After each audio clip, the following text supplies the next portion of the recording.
I'm with Ellie and Louise from Heathers, fresh off the stage from playing your suicide prevention, like that you took part in the album. Yeah. Could you tell us a little bit more about that? Yeah, the album's called Simple Things. Basically, a couple of months ago, back in May actually, we did the Cycle Against Suicide, which is a cycle that took place around the country.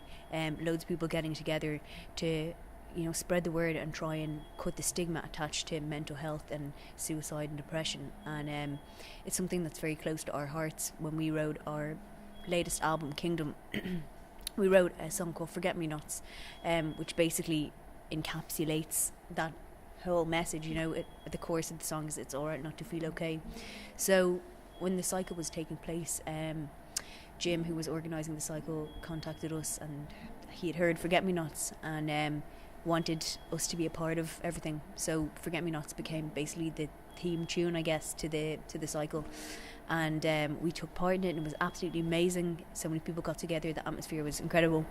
And then Brezzy contacted us a couple of months ago, a month or two ago, saying that they were putting this album together, Simple Things, for Cycle Against Suicide, and again to spread that message, cut the stigma attached to mental health and depression and suicide. And we were only delighted to take part in that. We recorded an acoustic version of Forget Me Nots along with the Dublin Gospel Choir, and we also sang on Simple Things, which is the single that we've all collaborated on together. And so that's why we're here in Dundrum Shopping Centre, and we launching the album, and really exciting. When you're up on stage, you sang a few new songs from your new album, Kingdom, as you just said. Could you tell us a little bit about the process that maybe went into making the album? Yeah, it's our second album, and it's really different to our first album, or I think it is anyway. Instead of just being myself and Louise with a guitar, it's now a completely full band set up, and we have so many different instruments, and the songs, I think, are a lot more upbeat and lively, a lot more energy going on. So we recorded our album about 2 years ago now, was it? I think so, a year and a half ago, over in London with a producer called Max Dingle, who recorded White Lies, and he produced some of the Killers stuff as well. So that was absolutely amazing, and we released it in Ireland last September, and now we've just released it in Germany and Canada, and we're about to release it in the States as well. So it's great, and we're really, really happy with it. So yeah. As you mentioned, you're about to release it in Canada, and during the summer you guys toured a bit over there. Could you tell us any funny stories of anything that happened over there, maybe?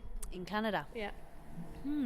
Well, I guess one thing, myself and Ellie are pretty much obsessed with food, and every country we go to, we try and try something that's specific to that area or region. So when we've gone to Canada, we've tried so many different types of food, one of which is called poutine. I've heard of that. Yeah, which is like chips, gravy and cheese curds. Yeah. And it's actually delicious. Like, it's the kind of thing you'd have maybe when you're drunk and the after a night out. But myself and Ellie, even this time we went to Canada, we were doing a tour 2 weeks ago, and we went and got our poutine. I couldn't miss the poutine.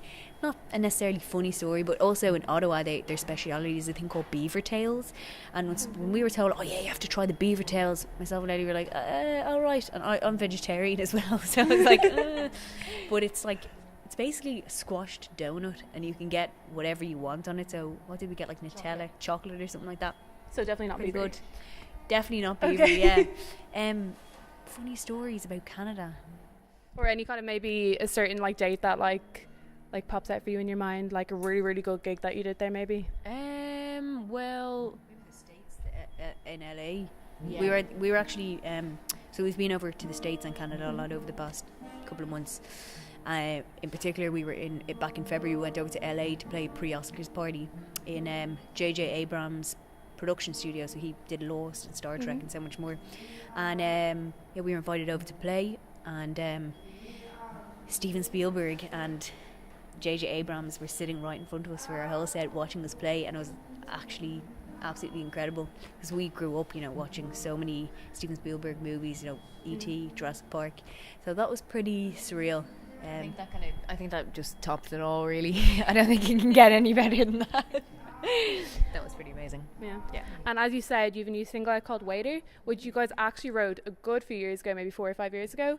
Could you say it's maybe changed from when it was first written, now that it's the finished end product as your new single? Yeah, definitely. We wrote Waiter when I'd say 3 years ago, and it was originally an acoustic song. We started, Heather's was really acoustic. Our first album, Here Not There, is completely acoustic. So it was kind of that year, 2 years, 3 years in between when we wrote our first album and second album, and we were kind of, developing as musicians and trying out new things and trying to challenge ourselves. And so I think Waiter just naturally became a bit more poppy and electronic. So it's now quite a lot of synths going on, a bit of acoustic guitar, but a lot more kind of dancey, I guess. You kind of bop around to it. But that's our new single. We have a new video out for it as well, which our good friend Sal Stapleton made, which is really, really cool. And really excited about it. Yeah, and to kind of coincide with the new single release, you're playing the Academy in 2 weeks on the 28th. Yep. So are you guys excited for that? Yeah, it's going to be amazing. We haven't actually done really a headline show in Dublin since this time last year, which was the release of our album. So we have a couple of tricks up our sleeves and some little surprises, and we can't wait to play. So it'll be good. Now, on one last final note, we all know anyone out there with siblings can kind of empathise with sibling rivalry, maybe getting up in each other's hair or anything. Yeah. Do you guys ever kind of get at each other's throats working together? All the time. I think as siblings, it's bound to happen. But we don't actually live together anymore, so that kind of helps a little bit. We have our own space. But it's great as well because, when you're on the road and you're feeling lonely, your sister's there with you, and we get to share all of these amazing experiences together, which is really, really cool. But we do fight now and again. I must add that Ellie once gave me a black eye, and all it involves is it involves sleepwalking. That's all I'll say.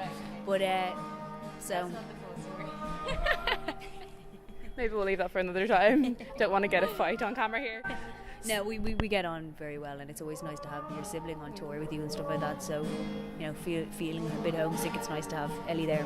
So yeah, it's great. Any last final words at all?